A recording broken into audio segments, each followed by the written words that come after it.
What's up guys, Daniel with VintageMagic.com. So today's video is going to be about when to buy and when to sell. Before I even start that topic, I do want to address a couple of things about the Amonkhet. I think you guys got a kick out of that video. And by the way, I actually did not know that it's walk like an Egyptian. It just sounded right at the time, move like an Egyptian. So I apologize for you guys who love that song. My bad. All right, so the Amonkhet thing, I just want to be clear about a couple of things and I'll actually use this as an example for this video, is that I after kind of like being more calm about the whole situation, I think I was a little perturbed by the, from what I saw from Wizards and such. I tried to like it more, or try to like it a little bit. And just the more I look at it, I just can't look at the cards, and I just feel like it's just the right words are missed opportunity. I think when I saw the initial thought about Amonkhet, I really felt like there was an opportunity to share with the community, a beautiful like Egyptian set. Like we all love that fascination of Egyptian gods and Egyptian monuments and Egyptian stories, and I thought it'd be really cool to kind of put that towards Magic the Gathering. And then when I saw, like some of the cards for the invocations, I really felt like they didn't do it justice. The big part of it was truly the art. I mean, if you guys look at the artwork for Amonkhet, I think it was intentional for it to look kind of like, almost like, I don't think I have the right wording right, but you know how Egyptian writing or on the walls, it tends to be more like, like for you to think about it. It's not so like detailed and sharp. And I think that's what they went for. They went for more blocky, more geometric feel. They didn't really go for that straight on illustration where it was so tight. And I think, the borders itself, like let's say you change the borders to the original black border, I think it would have just really popped the art out a lot better, allowing it to be more focused. But again, that's not what Wizards was trying to do. Wizards was trying to produce a product where the objective, I think it was even told by some of their marketing people and such, was, first glance, you're supposed to really not be able to read it. And so I guess that was their objective. They wanted something unique, different, and they achieved that. They achieved something very different. You got to give them credit for that part.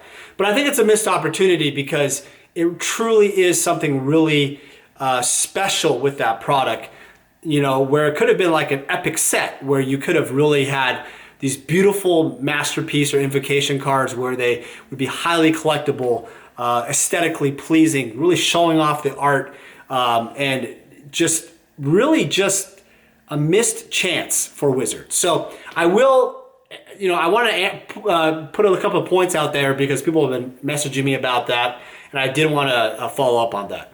All right, with that said, let's lead towards the buying and selling with the Amonkhet, where the Amonkhet set is a great example of not to buy at all. Now, again, I'll preface this. If you're looking to draft or looking to have some fun with your friends, that's a little different. But if you have any inclination of actually investing, making a profit, trading with your friends, I'm going to buyer beware. Buyer beware. You will lose your shirt and everything else, even your shorts, if you sell this, if you buy into this set. Here's a phenomenal example. Typically on eBay, you will see pre-sales of Amonkhet boxes or the box coming out, and also these masterpiece, these chase cards. But if you notice in the completed sales, no one has purchased, or very few, if any data points are pre-selling and buying into that. Main reason why is buyers are scared out of their freaking mind. I mean, they have every single right to be after you saw the crap that the quality of the cards, and it's proving that if the collector base and the players are just not interested in buying crap, or stuff that doesn't even look like Magic cards. And I think the people I've talked to about this, I think the exact words they've said was, it's just a waste of money. Why would I want to spend my hard work or earn money, buying into like some cards that have really no aesthetic value? Now, even if like it was let's say it was aesthetically very beautiful and it cost a lot of money. I think players and collectors alike would love to spend extra money. Like this Kaladesh, remember this card? The masterpiece for the Mana Crypt by Volkenbaga? This was on a beautiful frame for Kaladesh, and why the F did they not do that for the invocations? Why did they do that when there was such a high response, beautiful, positive response of Kaladesh? Instead, they just, and it's Kaladesh, by the way, had black borders, but they had their unique, Kaladesh mosaic to it, the frame. They kept it intact as a magic card. They had their frame of the border, but great example of not to buy and avoid. And that's what I'm saying, is that it should be a learning lesson to everyone out there. Everyone, whoever watches these videos or don't watch my videos, whatever, you have to be warned that this is a warning. Do not buy things that have no aesthetic or collectible value. I keep saying that like all my videos, but I'm gonna hit it home again. When people don't collect and buy things for long term, you're going to come to a case where things will sell very quickly. And when you have a lot of people selling what they get in their packs really fast, or they're not holding their collection, or they're not buying into to make sets or for long-term purposes, then what you have basically is a very short, volatile marketplace. That when you don't know if the prices are going to bottom, you don't even know when is the bottom. Like, for example, of the Amonkhet Force of Will. Everybody wants like $300 for the foil or whatever. No one is buying them. And no one's buying, they're afraid. Why would they want to buy them? They look like crap. I wouldn't want to buy them. Would you like to buy junk? Junk cards, they look like, Yu-Gi-Oh cards. You would not want to do that. So the whole point is, this set is going to be one of the worst chase cards. If not, it's going to be, I think the all-time mistake here would be if Wizards did not learn from this whole entire set and they took the set after this, I forgot the name of it, but there's a name for it. Look it up. If they basically effed up that set and used the same borders, I literally swear that they just destroyed, they just destroyed every opportunity. I think if they changed the border for the Amonkhets for the next set after Amonkhet, and they made these invocation cards even more beautiful, what they should have been, I think they could redeem themselves dramatically. Absolutely dramatically. Actually, now I think about it, what they should do is they should make those cards that were from the previous set, they should do a border variation. What do you think? Put the comments below if that is a cool thing. In the next set, they should do a border variation where they should go ahead and reprint the same invocations and then put some new ones with the new border of a border that's aesthetically pleasing. Talking about worth buying, right? As a collector, you'll be like, wow, I get two versions. And that's happened, by the way. Obviously, alpha, beta, islands, and lands, right? Lands cards have 3 variations in some cases, right? Basic lands. Why not have variations of masterpiece cards? I think it's a great idea. So that goes to the whole point, is that if they did that, I think there would be an uptick on buying Amonkhet and that new set, which don't have the name, but you guys can put it 1,000 times on the comments.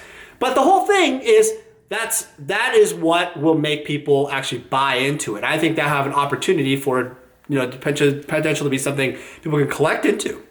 So another thing, that goes to the whole point is, when do you sell? Well, you have to buy to sell, right?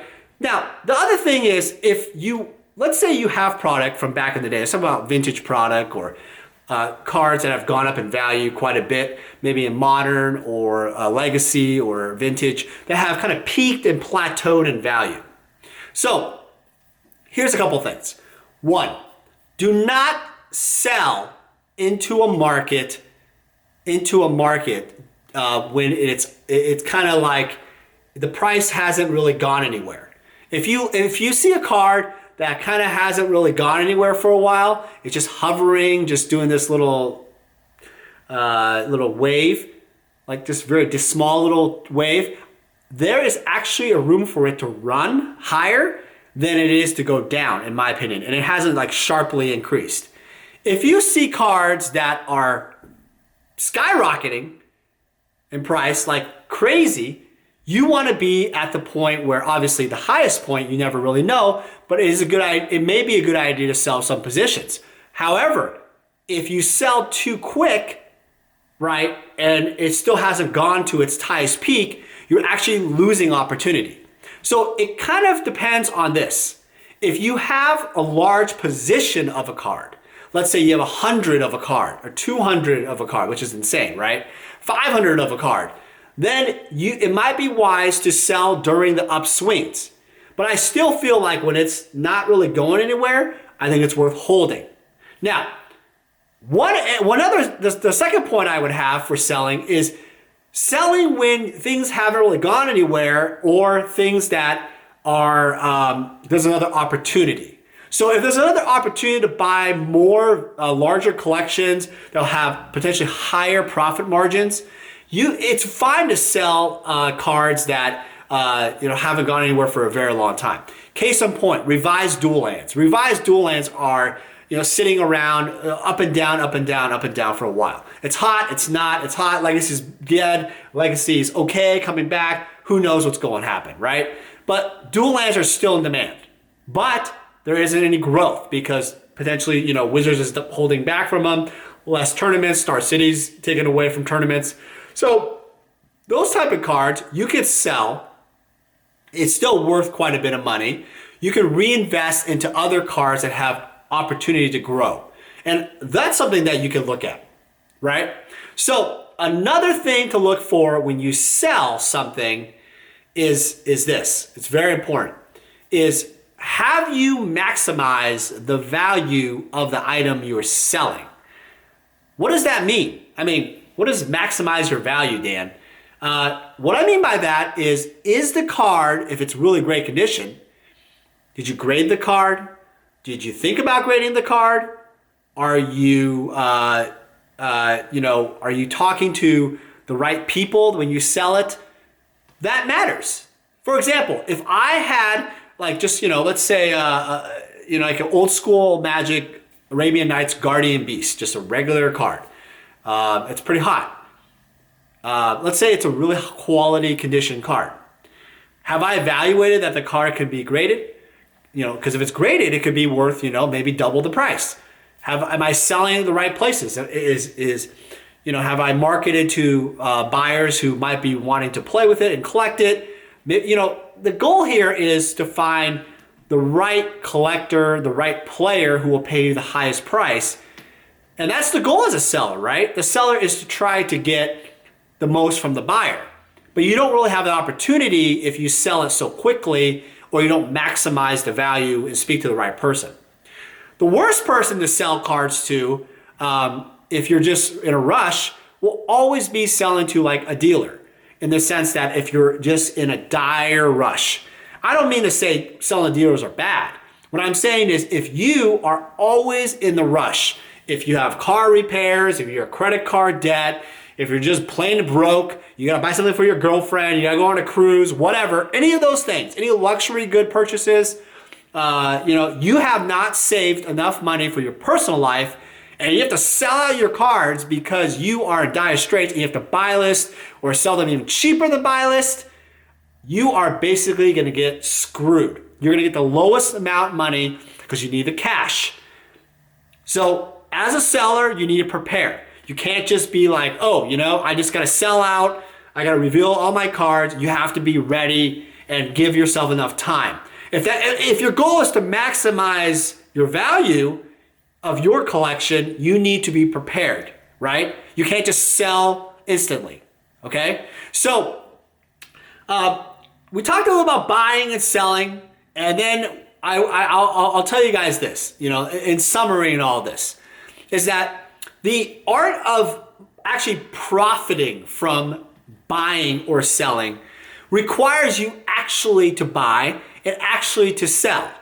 It's a song and dance. You can't just not buy something and you can't just not sell it, right? So when in the world do you just buy? Like, when is the right time to buy, the timing of it, and when is the right time to sell? And so I will examine that in another video, the timing of buying and selling. But I hope I share, you know, you guys got something out of some points where, hey, when is a good time to buy? When is it not a good time to sell in terms of an overall perspective? I think you will agree on is that Amonkhet is never a good time to buy, but maybe if the new set after Amonkhet actually has like brand new border invocations, or the border is beautiful like it should have been, maybe there's an opportunity to buy the Amonkhet and that new set, because people will then collect it and make a range of collectibles. Now, again, timing. Now, when to buy, right?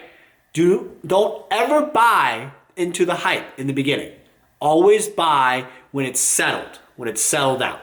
All right, guys, it's Daniel with VintageMagic.com. Tune in for some more exciting news this week about GP Las Vegas. We'll have some more pack promotions.